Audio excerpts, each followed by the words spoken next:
ভাইয়া সে বাড়িতে গিয়ে আমার ভাবির কাপড় নিয়ে আমাকে দিয়েছিলেন। তারপরে আমি 5 দিন পর গোসল করতে পারছিলাম। একজন স্ত্রীর জীবনে স্বামী না থাকলে তার জীবনটা অন্ধকার হয়ে যায়। অবশ্যই আমাদের পাশে থাকবেন যেন আমার স্বামীর চিকিৎসাটা সম্পূর্ণভাবে করতে পারি। আসসালামু আলাইকুম বন্ধুরা, সবাই কেমন আছেন? আশা করছি সকলে অনেক ভালো আছেন। আলহামদুলিল্লাহ, আমিও ভালো আছি। সকাল সকাল চলে আসলাম রান্নাঘরে সজনের তরকারি রান্না করার জন্য। হাসানের আব্বু কালকে বাজারে গিয়েছিলেন, আর বাজারে গিয়ে দেখেন অনেক সুন্দর সজনে, আর সুন্দর সজনে দেখে হাসানের আব্বু আধা কেজি সজনে কিনে নিয়ে এসেছে। শুধু সজনে নয়, আলু, বেগুন, লাউ, কাঁচামরিচ আর মাছ কিনে নিয়ে এনেছেন। আর সেই সজনেটাই আজকে আমি রান্না করব।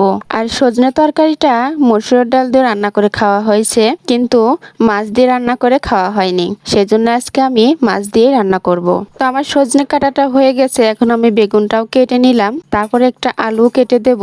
এরকমের বাড়ির রান্নাকে অনেক মিস করতাম যখন রাজশাহী মেডিকেলে হাসপাতালে ভর্তি ছিলাম। আমাদের বেডের পাশের বেডে একটা রোগী ছিল, তবে সেই রোগীর বাড়িটা অনেক কাছেই ছিল। তাদের পরিবারের লোকজনেরা 3 বেলায় খাবার নিয়ে আসতো। তাদের বিষয়টা দেখে আমার খুব ভালো লাগতো, আর ভাবতাম যদি আমাদের বাড়ির যদি এভাবে কাছে থাকতো তাহলে হয়তো আমাদেরও আত্মীয় স্বজন এভাবেই আসতো। অ্যাম্বুলেন্সের বাজনা আর হসপিটালের নাম শুনলেই আমার বুকটা কেঁপে ওঠে। হসপিটালের জায়গাটা অনেক কষ্টের জায়গা। না পেতাম 3 বেলা খাবার, না হতো ঘুম, আবার নিয়মিত গোসলও করতে পারতাম না। হাসানের আব্বুকে যখন রাজশাহী মেডিকেলে ভর্তি করি তখন কিন্তু আমরা বাড়ি থেকে কোনো কাপড়ে নিয়েছিলাম না, আর আমরা জানতাম না যে রাজশাহী হাসপাতালে ভর্তি করব। তো 5 দিন হয়ে গিয়েছিল, গোসল করতে পারছিলাম না, যেহেতু বাড়ি থেকে কোনো পোশাক নিয়ে গিয়েছিলাম না। তো শাশুড়ি বাড়িতে ফোন দিয়ে বলেছিলাম আমার কিছু কাপড় দিতে, আর এই কথা বলাতে যে কত কথা আমাকে শুনতে হয়েছিল।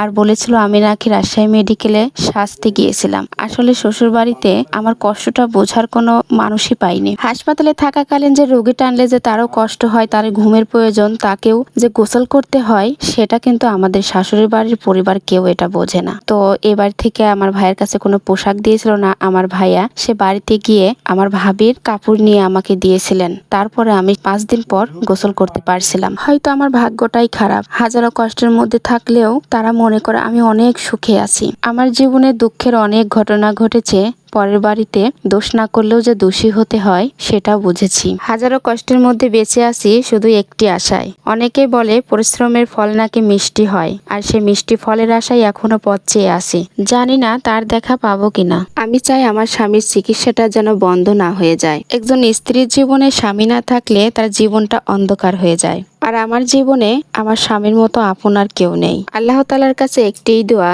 সে যেন সুস্থ হয়ে আমাদের পাশে বেঁচে থাকতে পারে। সবাই আমাদের পেজটি ফলো দিয়ে লাইক শেয়ার করে অবশ্যই আমাদের পাশে থাকবেন যেন আমার স্বামীর চিকিৎসাটা সম্পূর্ণভাবে করতে পারি।